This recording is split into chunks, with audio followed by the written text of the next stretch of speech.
Basavaraj police Patil, Basayya ಸ್ವಾಮಿ ಇವರೆಲ್ಲರೂ ಕೂಡ ಈ ವೇದಿಕೆ ಮೇಲೆ ಬರಬೇಕು. ಅವರಿಗೆ ಶ್ರೀ ಸಿದ್ದೇಶ್ವರ ಫೈನಾನ್ಸ್ ವತಿಯ ಸದಸ್ಯರಾದಂತಹ ನಾಗೇಂದ್ರ ಗೊಗ್ರೆ ಖಜೂರಿ, ಪ್ರವೀಣ್ ಹೊಸಮನಿ ಖಜೂರಿ, ಆಕಾಶ್ ಮಂಡೆ ಖಜೂರಿ, ಶಂಕರ್ ಅಲ್ಗೋಡೆ, ಪ್ರಭುಲಿಂಗ್ ಮನಶೆಟ್ಟಿ, ಉಮೇಶ್ ಸ್ವಾಮಿ ಅವರೆಲ್ಲರೂ ಕೂಡ ಸನ್ಮಾನ ಸತ್ಕಾರ ಮಾಡಬೇಕಾಗಿ ವಿನಂತಿಸುತ್ತಾ ಇದ್ದೇನೆ.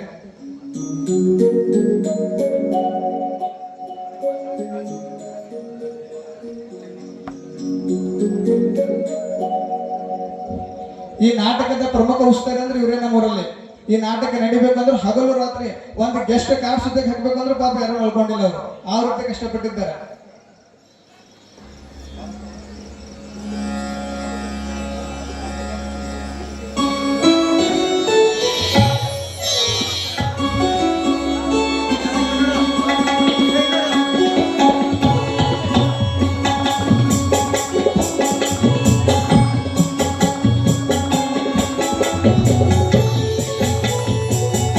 ಶ್ರೀ ಸಿದ್ದೇಶ್ವರ ಫೈನಾನ್ಸ್ ವತಿಯಿಂದ ನಾಟಕದ ಪ್ರಧಾನ ಉಸ್ತುವಾರಿಗಳಿಗೆ ಸಿದ್ದೇಶ್ವರ ಫೈನಾನ್ಸ್ ಸದಸ್ಯ